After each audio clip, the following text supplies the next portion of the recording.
Hello and welcome to my updated video on the gear and weapons that I use. So I will be going over the 4 main weapons that I use, and I'll be going over every combination that I tend to use with those weapons.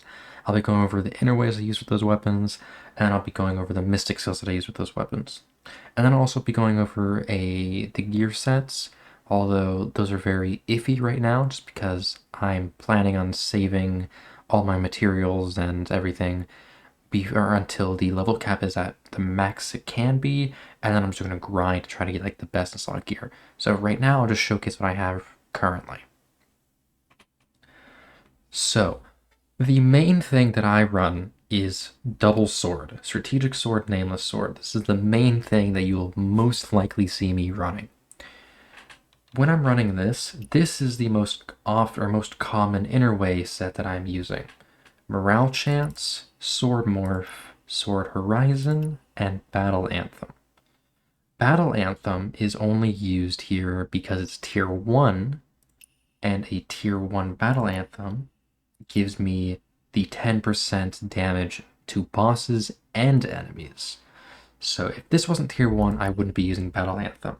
Instead, I would probably be using either Bitter Seasons, Insightful Strike, Divine Roulette, or possibly Fivefold Bleed depending on what I'm doing. But most of the time it would probably just be Bitter Seasons if I don't have a tier 1 Battle Anthem. This is a set of weapons and ways that I tend to use for literally anything. Literally any type of content, you would see me using this. If I'm just running around and exploring the open world, this is probably what I would be running. If I'm trying to do hitless bosses, this is probably what I'm running. If I'm just trying to kill bosses for the first time, this is probably what I'm going to be running. This is what I am most comfortable with, and this is what I am most efficient with. Although, a lot of the hitless bosses that you see me complete don't actually run this because when I am running this, I play super aggressive. And if a boss is super aggro or is very dangerous to play aggressive against, you will tend to not see me use this at all. The next very common thing that I use is Strategic Sword and Heavenquaker Spear. And when I'm running this set, I'm doing Morale Chant, Sword Horizon, Insightful Strike, and Wolf Chaser's Art. These two are pretty much required, especially this. This is pretty much required if you are running Strategic and Heavenquaker. This is a build focused solely around damage over time, bleed damage, fire damage, poison damage, whatever type of damage over time I'm using. This is a build focused solely around that. Heavenquaker is here just for the HP again, or the damage against HP buff that it gives. I forgot to mention, Heavenquaker Spear is also used not solely for the river flow buff, but also the charge skill not only gives you fortitude, but there's a hidden thing about it where it increases the damage over time that the enemy that gets hit by it takes. It doesn't say that anywhere on Heavenquaker Spear. It's not part of Wolf Chaser's art. It's really weird, but that's another reason why I use Heavenquaker. Basically, you apply dots like bleed, fire, poison. You switch to Heavenquaker, you use this, you get the max buff, and then you use charge skill. So you will be doing 20% more HP damage, and the enemies will be more susceptible to bleed damage.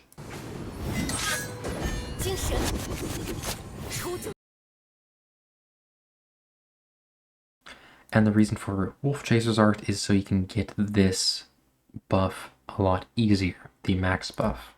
This is the, in my opinion, the highest DPS loadout that I have. The most meta, technically, is Strategic Heavenquaker, but if I'm doing like a hitless boss or something, and I just need to dish out as much damage as possible in a short time frame, this is what I will be running. Strategic Sword, Nameless Spear, Morale Chant, Sword Horizon, Battle Anthem, and Fivefold Bleed. This is what I would be running if I am trying to be dish out as much DPS as possible. This is a lot less common of a build, but I believe I have used this for some hitless bosses, Nameless Sword and Nameless Spear. And the interways that I'm running are Morale Chant, Sword Morph, Battle Anthem, and Wildfire Spark.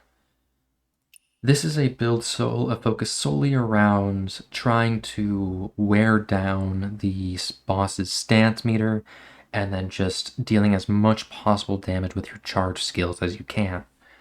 Nameless Sword has a very powerful charge skill, especially with a tier 1 sword morph, and Nameless Spear has an insanely powerful charge skill, especially with Battle Anthem and Wildfire Spark. Alright, so let me go over Mystic skills really quick. The main Mystic skills that I use for actual damage, stance breaking, everything is Dragon's Breath, Drunken Poet, and Soaring Spin. These three are like the cream of the crop Mystic skills for bossing. All three of these are amazing.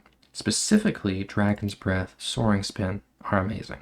Drunken Poet is really only here if the boss is super low on HP and I just need to like do really quick damage to kill it.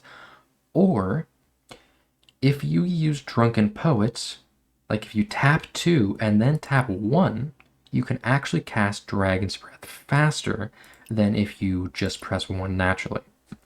Or, as you see in a lot of my boss completions, I tend to press 2 Drunken Poet, don't do anything, I just wait until I have an opening, and then I cast 1. Let me showcase that.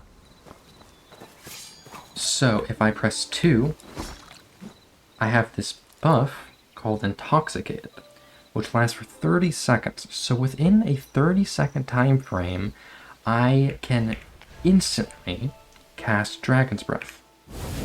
Like that. So if I do not have the Intoxicated buff, then I will need to drink and then blow fire with Dragon's Breath. Like this. Now that doesn't seem like that big of a deal, but when you're in a boss fight and you're trying to apply this fire dot as soon as you possibly can, being forced to drink and then blow fire is detrimental. So just being able to press 2 and then press 1 to immediately blow out fire is life-changing. The rest of the Mystic skills in my gear wheel are just like Exploration. Meridian Touch is used in a lot of bosses to counter some attacks. Celestial Sea is used in some bosses. Cloud Step is used in some bosses. I don't think there's a boss currently in the game that requires Tai Chi, but I imagine there will be in the future. And then Serene Breeze is just kind of here. I don't really ever use it. The only boss that actually requires it is Ghostmaster, but hitless, you're not going to be using this, so it doesn't matter. Other than that, I have not really used any of the Mystic skills. I will say Ghost Bind is super powerful if there's a bunch of like a bunch of mob enemies. Guardian Palm I see a lot of people using. Personally, I'm not a big fan of it. Wolf-like Frenzy is also not that bad in PvE, but it's, in my opinion, more of a PvP Mystic skill. And once I have enough of Vitality, I definitely feel like Dragonhead is going to be put into my skill rotation, but currently it is impossible to actually obtain 100 Vitality. And the Lightness skill that I use kind of changes whenever, but it usually changes between 1000-mile flight and meteor flight. Alright, now going over gear sets.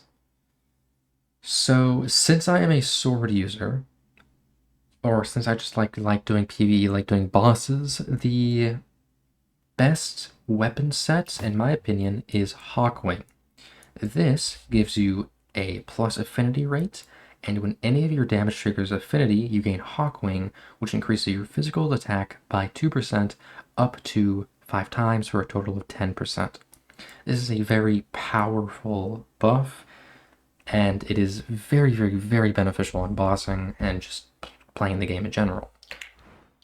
The armor set, this is currently the best that I can get because every other armor set that is currently available doesn't really benefit me at all, but also this is This is a completely pointless armor set in no-hit bosses because it gives you physical defense, pointless, you're not getting hit, and also does dealing damage over time or healing grants 1 stack of Eagle Rise, which reduces damage taken. Well, that's pointless because I'm not getting hit. So this is kind of just here for running around the map, exploring, doing PvE, looting chests, and just fighting bosses for the first time.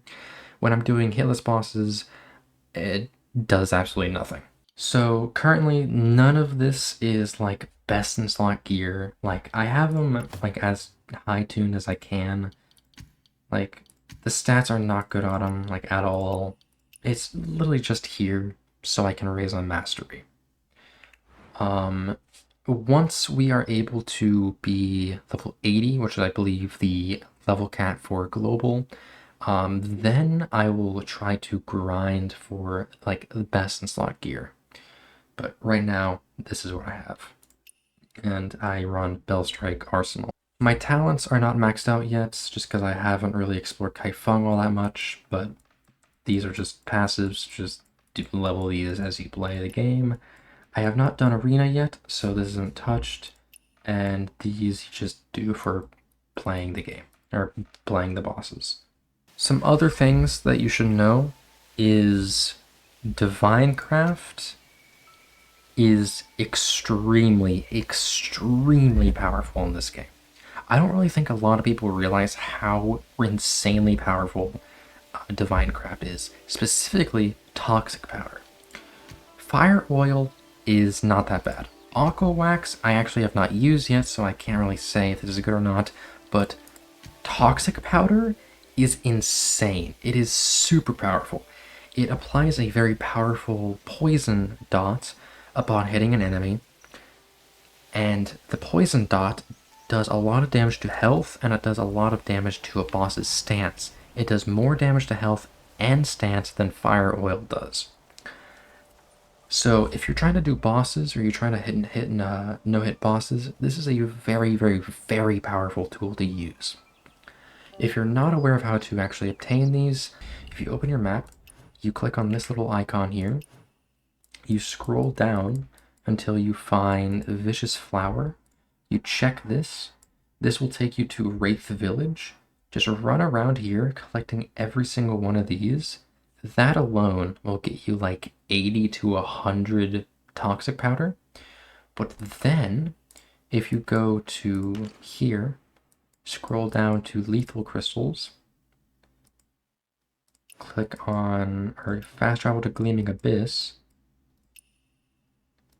If we look here, there is roughly like 20 or so lethal crystals here. As you can see, I already ran through here, but I actually missed 6 of them. So there is a lot of lethal crystals in here. Every single one gives, I think, 2 poison powers. So this alone is like 40, possibly even 50 to 60 poison powders, just for running through Gleaming Abyss, collecting every single lethal crystal. Another thing that is in Gleaming Abyss is actually poison frogs. If we go back to Gleaming Abyss, there is a bunch of poison frogs in Gleaming Abyss. I don't really know how many exactly, but there's a bunch. Every single poison frog also gives an additional 2 poison powders. So if you just run through Gleaming Abyss, collecting every single lethal crystal, every single frog, and then you go to Wraith Village, and then you collect every single Vicious Flower, one loop of that is roughly 200 or more poison powders. So it's super easy to get these. I also use Wound Balm as my main potion. I do have Yin Yang ointments, but there's really no reason for me to use these because a Wound Balm already heals like half of my HP bar, and most of the time I'm not getting hit anyways, so it doesn't really matter. And these are a lot cheaper to make and get, so... But really, it doesn't really matter. Just use whichever ones you have an abundance of. And I believe that is everything that I can think of for my gear. My weapons, my inner ways, my mystic skills, divine craft, my gear sets, my talents. I believe that's everything. If you have any questions about why I use certain things over other things, or if you have questions about something, let me know. If I ever use something in the future or something changes, I'll either put a comment in here or I'll just make an entirely new video. So keep that in mind. Thank you very much for watching. I hope you enjoyed, and see you all later.